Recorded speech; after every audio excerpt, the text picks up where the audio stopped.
Bonjour tout le monde, bienvenue à ce point de presse de Québec solidaire. Prendront la parole dans l'ordre le député de Sainte-Henri-Sainte-Anne, Guillaume Cléch-Rivard, suivi de Sabrina Couder-Philippon, Elada Podrezova, Sergio Lemes da Silva. Merci. Bonjour, merci beaucoup Nicolas. D'abord, je veux remercier ceux et celles qui sont avec nous aujourd'hui. Ce sont des gens, des néo-québécois, des Québécois qui rêvent de faire leur vie au Québec, des gens qui se destinaient au programme de l'expérience québécoise, tant dans le volet diplômé que dans le volet des travailleurs, des travailleuses. Je veux d'abord aussi remercier le collectif Le Québec, c'est nous aussi, qui coalise les forces dans ce dossier-là depuis le début. Je dis depuis le début, mais c'est aussi vrai depuis 2019 parce que c'est la deuxième fois qu'on joue dans le même film. La CAQ a essayé de sabrer dans le PEC puis de s'attaquer au PEC exactement de la même façon en 2019. Et malheureusement, un peu comme 2019, on a dû demander à des gens impactés de venir exposer la situation, l'impact, les conséquences sur leur vie que causent ces fermetures de programmes-là. Et François Legault, à l'époque, s'était démontré ouvert. En fait, François Legault s'était démontré touché, très sensible face aux témoignages. Et François Legault, à l'époque, avait décidé de reculer, d'effectivement prévoir une clause de droit acquis, une clause grand-père, pour que les gens qui étaient sur le territoire au moment de la mise en œuvre de la modification du PEC soient protégés par la modification législative, puis finalement aient des droits pour appliquer dans le programme. Alors, François Legault de 2025, ce qu'on lui demande, c'est d'écouter le François Legault de 2019, qui d'ailleurs était pas mal plus populaire que le François Legault d'aujourd'hui. Peut-être qu'il devrait s'inspirer de lui-même, puis de l'ouverture, puis de la sensibilité, puis de la compassion qu'il avait à l'époque. Je vais laisser les gens exposer l'impact sur leur vie des modifications, mais ce qui est clair, c'est que c'est complètement injuste, c'est inhumain et c'est un bris de contrat social et moral envers ces personnes-là qui ont choisi le Québec, qui ont tout donné, qui se sont battus, qui se sont francisés, qui travaillent chez nous, qui sont intégrés et qui contribuent énormément à la société québécoise. Actuellement, il y a une pétition qui roule. En moins d'une semaine, on a eu près de 18 000 signatures. Ça, c'est la preuve que les Québécois et les Québécoises sont attachés au programme de l'expérience québécoise. Ils sont nombreux et nombreuses à nous le dire. On a vu un nombre considérable de chroniques, d'appuis, de témoignages, de reportages. Les gens revendiquent le retour du PEC. Les gens revendiquent la clause de droit acquis. Et aujourd'hui, vous allez l'entendre de la bouche puis des récits de ceux qui sont principalement impactés. Ce que je demande en terminant de la part de Québec solidaire, mais aussi de la société civile du Québec au premier ministre, c'est de la compassion, de l'ouverture, de la sensibilité pour qu'on respecte les gens qui sont ici, pour qu'on respecte ceux qui ont choisi le Québec et qu'on leur donne un moyen de rester. Je pense que c'est la moindre des choses. Merci. C'est ton coup. Bonjour à tous. Je m'appelle Sabrina Couder-Philippon, j'ai 39 ans. Je suis infirmière clinicienne et je travaille actuellement au sein du SUS de l'Estrie, plus précisément à Sherbrooke. Je suis accompagnée de ma collègue travailleuse sociale, Florence, qui est ici présente. Il y a 1 an et demi, je suis arrivée au Québec accompagnée de mon mari et de nos 2 enfants, avec un permis de travail fermé. J'ai été recrutée spécifiquement pour répondre aux besoins du système de santé. On est venu jusqu'en France pour me recruter, littéralement, comme ma collègue Florence. Depuis le début de notre parcours, le discours a toujours été le même. Vous aurez facilement accès à la résidence permanente. Notre décision de quitter notre pays et de nous intégrer à la société québécoise était conditionnelle à une voie claire vers la résidence permanente, le programme de l'expérience québécoise. C'était la garantie que notre engagement envers le Québec serait reconnu. Nous avons tout quitté, absolument tout quitté, en France pour répondre aux besoins de main-d'œuvre dans le milieu de la santé. Nous avons vendu nos biens et accepté de perdre toutes les attaches familiales et amicales que nous avions. Aujourd'hui, avec la fermeture brutale du PEC, sans préavis, cette promesse du Québec est brisée. Depuis plus d'1 an, je me déplace à domicile et exerce en CHSLD pour prodiguer des soins à nos aînés et à des personnes en perte d'autonomie. Pendant plus d'1 an, j'ai eu le privilège de travailler en soins palliatifs à domicile et d'accompagner des patients et leurs proches dans un des moments qui n'arrive qu'une seule fois dans une vie, celui de mourir. Cette décision, elle crée surtout une énorme incertitude et un stress immense pour toute ma famille. Cela fait des semaines que je ne trouve plus le sommeil, car comment envisager un avenir serein pour mes enfants sans prévisibilité ? Mon fils aîné s'appelle Ilan. Il est né ici, au Québec, en janvier 2017, lors de ma première expérience en tant qu'infirmière clinicienne. Il a bientôt 9 ans et il est autiste. Beaucoup d'entre nous, en tant que parents d'un enfant ayant des besoins particuliers, connaissent l'énergie et la détermination qu'il faut pour tisser la toile de soutien autour de son enfant. Pendant des années, j'ai consacré chaque once de mon énergie à construire ce réseau autour de mon fils. C'était un réseau de spécialistes, de thérapeutes qui connaissaient son histoire, ses particularités, ses forces et ses défis. C'était notre filet de sécurité. Chaque professionnel était un maillon essentiel de cette chaîne de soutien, offrant stabilité et espoir pour son développement. Pour nous, ce n'était pas un luxe, c'était une nécessité absolue. Ce déménagement outre-Atlantique n'a donc pas seulement signifié faire nos cartons et nos valises, cela a signifié repartir de zéro dans l'accompagnement de notre garçon, trouver de nouveaux spécialistes, réexpliquer des années d'historique médical, refaire confiance, bâtir un nouveau parcours scolaire. Ce déménagement a été une réelle épreuve pour lui. Il a traversé une période très difficile et nous avons beaucoup œuvré, mon conjoint et moi, pour lui donner de nouveaux repères sécurisants. Grâce à notre détermination et l'aide de sa psychoéducatrice, Ilan a pu accéder à une classe spécialisée en mai 2025. Cela a été un vrai soulagement. Depuis quelques mois et l'intégration dans cette classe spécialisée, nous sentons enfin notre garçon apaisé, serein, heureux d'aller à l'école. Il commence de nouveau à faire des progrès au niveau des apprentissages. Nous avons même acheté notre maison à proximité de l'école qu'il fréquente. Alors, nous ne pouvons concevoir de devoir rentrer vivre en France après tous les efforts que nous avons déployés ici. Je ne peux pas croire que notre fils, qui est québécois, ne puisse vivre dans son propre pays, la terre qu'il a vu naître. Nous craignons énormément pour sa santé mentale si nous devions à nouveau bouleverser tous ces repères récemment acquis. Au-delà de notre sentiment d'incompréhension et d'injustice, c'est vraiment l'avenir de notre enfant qui nous préoccupe le plus. Monsieur Roberge a parlé de ma situation en interview il y a quelques jours, en m'invitant à appliquer au PSTQ. Ce qu'il ne sait pas, c'est que j'y suis inscrite depuis plusieurs mois. J'ai été inscrite pendant plus de 3 ans dans l'ancien programme, le PRTQ. Je n'ai jamais été invitée à présenter une demande malgré mon soi-disant profil idéal. Ce programme s'apparente pour nous à une loterie aux critères arbitraires dans laquelle nous n'avons jusqu'ici visiblement eu aucune chance. Alors ce que je demande aujourd'hui, c'est de reconsidérer cette décision d'abolir le PEC et de respecter l'engagement moral que le Québec a pris en nous faisant venir ici. Non seulement pour les professionnels de la santé qui maintiennent le réseau public à flot, mais aussi pour toutes les personnes et toutes les familles qui se retrouvent prises en otage par cette incertitude administrative. Donc en mon nom, en celui de ma famille, en celui de mes collègues, je vous sollicite aujourd'hui pour que la politique du Québec en matière d'immigration soit équitable et rende justice à tous nos efforts. Nous vous demandons simplement la mise en application d'une clause grand-père. Il en va de notre avenir. Merci. Merci beaucoup.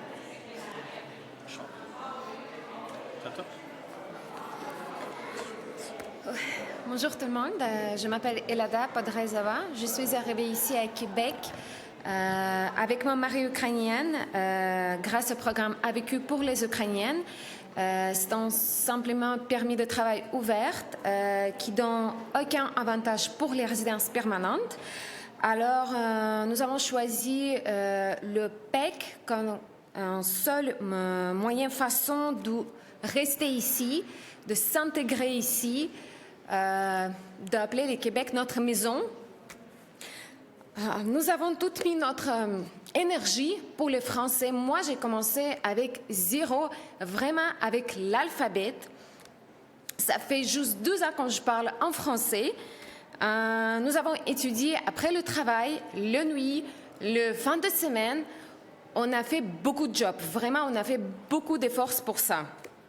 Depuis 12 ans, on travaille ici dans des entreprises québécoises, ici à Québec.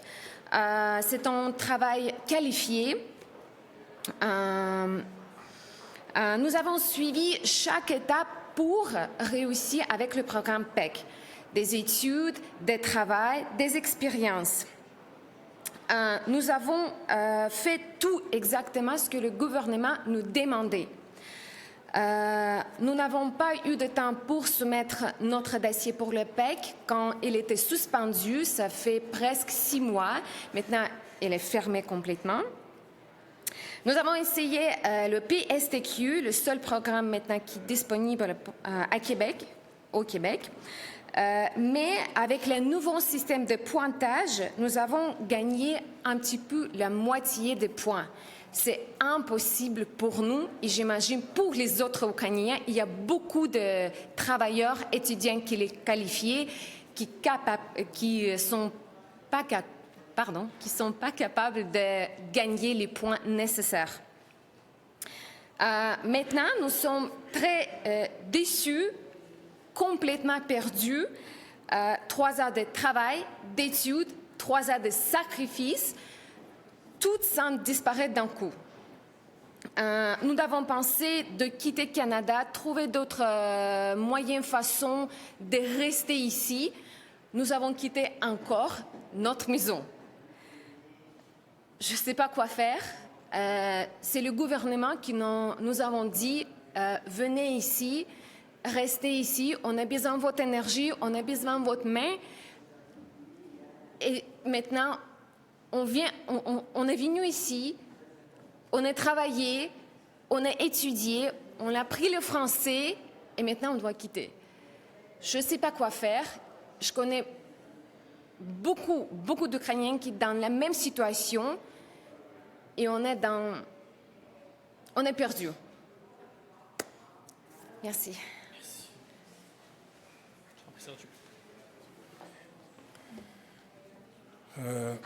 Bonjour, je suis arrivé ici, je suis aujourd'hui ici avec ma femme Aline, mes 2 enfants jumeaux Enzo et Gianluca, pour parler d'un sujet qui affecte non seulement ma famille, mais aussi plusieurs personnes au Québec, on peut dire quand même milliers de personnes. J'avais une carrière très stable au Brésil, j'ai 2 bacs dans mon pays, je suis une personne qualifiée. Et en 2011, j'ai fréquenté la première mission de recrutement du Québec, dans mon pays. À ce moment, je n'étais pas capable parce que j'étais jeune. Puis, j'ai fait ma vie, mais le Québec est resté quand même dans ma tête. Puis, en 2018, j'ai fréquenté encore des missions de recrutement. Puis, en 2022, on a décidé de venir ici. Moi, je complétais une maîtrise en éducation à l'Université de Montréal. J'ai venu chercher l'expérience québécoise, car on m'avait expliqué qu'avec ces programmes-là, après 2 ans d'études, 2 ans d'efforts, je pourrais demander ma résidence permanente. Dès la première semaine, ma conjointe et moi, on a fréquenté les séances d'objectifs intégration pour mieux connaître les valeurs québécois.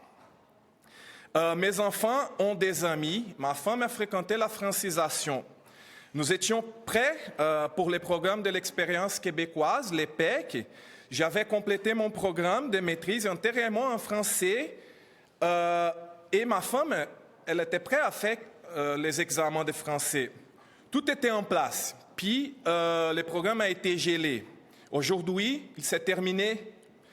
Ce qu'on veut, en fait, les PSTQ, ça ne marche pas pour nous parce que, par exemple, dans les PEC, mon diplôme, mon programme, c'était assez pour prouver mon français. Maintenant, il faut que je paye $400 pour faire des examens de français. Ma femme, il faut qu'elle fasse encore des examens de français supplémentaires pour augmenter notre pointage.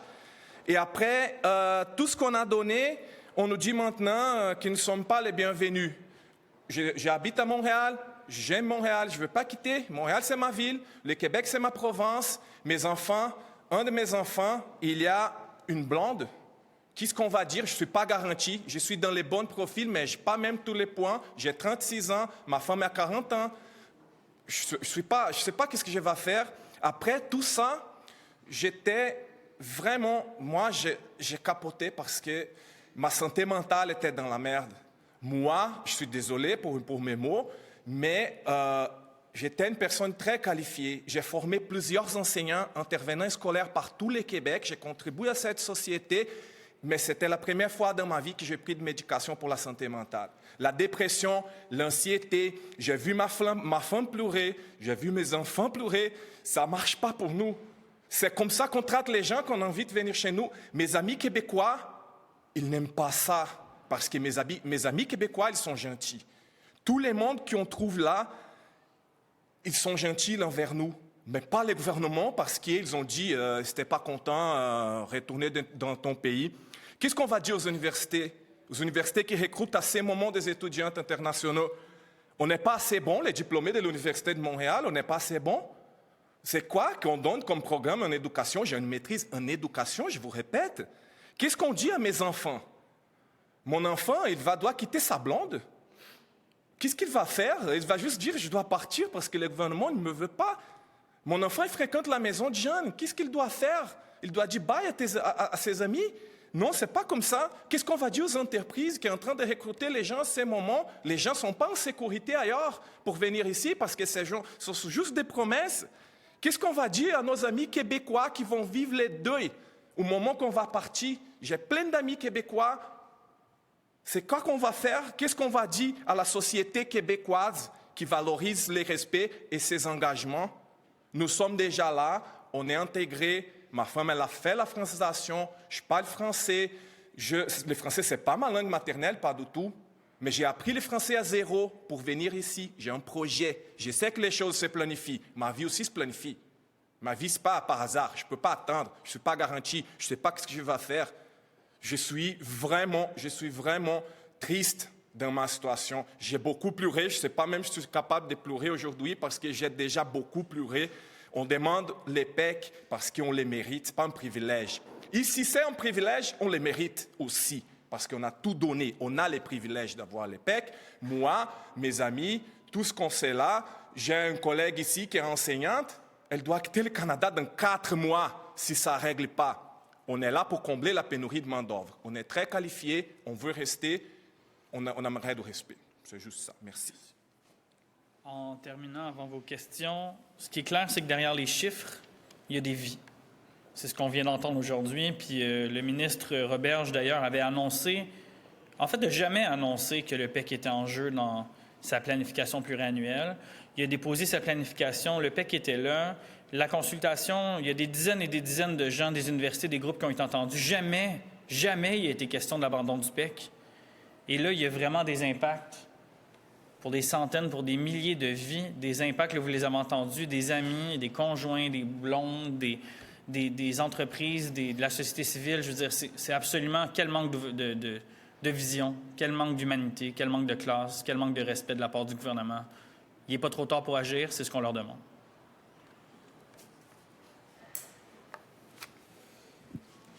Poser une petite question pour vous, M. Clich-Rivard, tout d'abord. Est-ce qu'on a évalué le nombre de personnes qui se retrouvent dans cette situation-là parce que leur dossier n'a pas nécessairement été complété? Donc, on parle de combien de personnes? Bien, à chaque année, il y a des gens qui deviennent admissibles au PEC. Hein. Ce n'est pas le même bassin, là. Donc, ce sont des gens qui soit terminent leurs études, donc deviennent admissibles sur la base du diplôme, soit acquièrent les 24 mois d'expérience de travail, puis donc sont admissibles sur la base d'expérience de travail. Donc, d'emblée, il y a un arriéré parce que le programme était suspendu. Habituellement, là, on tournait autour de 6 à 8 000 dossiers par année dans le PEC, dans les 2 programmes. C'est sûr que là, l'année où c'est suspendu, il va y avoir un petit peu plus de monde qui vont se battre au portillon pour appliquer, là. Mais on ne parle pas de 20 000 personnes. Là. On parle de quelques milliers de personnes qui sont par ailleurs déjà ici, déjà en logement, déjà francisés, parce que le PEC exige un niveau 7 de français, et qui sont déjà, en fait, qui ont réussi leur intégration. Là.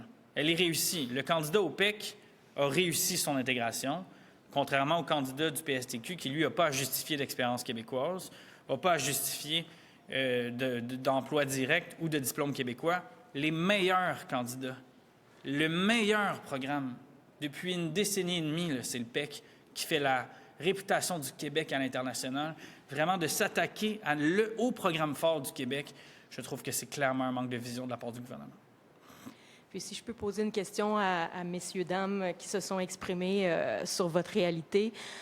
Quand on vous dit que le PEC n'existera, en fait, le PEC n'existe plus, puis le langage qu'on utilise par rapport aux immigrants actuellement, comment vous vous sentez par rapport à ça ici au Québec? Nous, on a pleuré toute la semaine. On n'a pas dormi, on n'a pas mangé. Moi, j'étais presque pas capable de travailler. Tous mes amis, tous mes collègues me soutiennent. Ils m'ont dit, Elada, il faut te battre. Il va changer. Le gouvernement, il va changer les lois, c'est sûr. Mais cette semaine-là, c'était un petit peu plus dur la semaine dans ma vie. Parce que j'étais jamais de se sentir vraiment trahi, c'est ça. Parce que on a fait tout ce que le gouvernement nous demandait. Tout. C'est beaucoup de travail. Beaucoup, c'est troisième langue. Apprendre la langue après 30 ans, c'est difficile de travailler en même temps, d'apprendre une nouvelle culture, la nouvelle vie, tout. Et après 3 ans, on doit encore quitter notre maison. Ça finit jamais dans notre vie ou quoi. On est déprimé. On a déprimé. Chaque jour, je me réveille avec larmes. Chaque jour, je me questionne. Qu'est-ce que je dois faire? Je peux faire rien. Je fais tout. C'est ça. Quelqu'un d'autre? À part la détresse, la santé mentale, moi, je sens comme si mon diplôme, ça vaut rien. On jette dans la poubelle. J'ai passé des années à étudier le système québécois d'éducation. C'est comme si toutes les formations que je donnais aux enseignants au niveau de développement des compétences socio-émotionnelles, c'est un programme très connu au Québec, vers le Pacifique. Plusieurs personnes ont passé par ce programme. Je sens comme si ça ne vaut rien. C'est comme si je suis inutile maintenant. J'ai beaucoup d'années d'expérience. J'ai un diplôme qui est reconnu par tout le monde. Fait que je me sens, à part la détresse et tout ça, je me sens vraiment inutile. Moi, depuis l'annonce de cette mesure-là, j'ai beaucoup discuté avec mes collègues de travail, puis avec les patients que je visite chaque jour. Puis ils sont tous unanimes là-dessus. Ils trouvent ça absurde. Ils ne comprennent pas, en fait, le sens de cette mesure. Puis j'ai aussi échangé avec des personnes québécoises. Et cette mesure, elle les impacte aussi directement. Tu sais, j'ai rencontré plusieurs personnes qui ont des conjoints immigrés qui sont en permis de travail fermé, puis ils vont devoir se séparer à cause de cette mesure-là. Donc en fait, ça nous impacte nous, on est directement concernés, mais ça a aussi un impact en fait sur les Québécois, cette mesure. Donc c'est ça, tout le monde trouve ça absurde quand on en parle autour de nous. C'est pas juste nous là, c'est vraiment un ensemble de personnes. Merci beaucoup tout le monde. Merci. Bravo.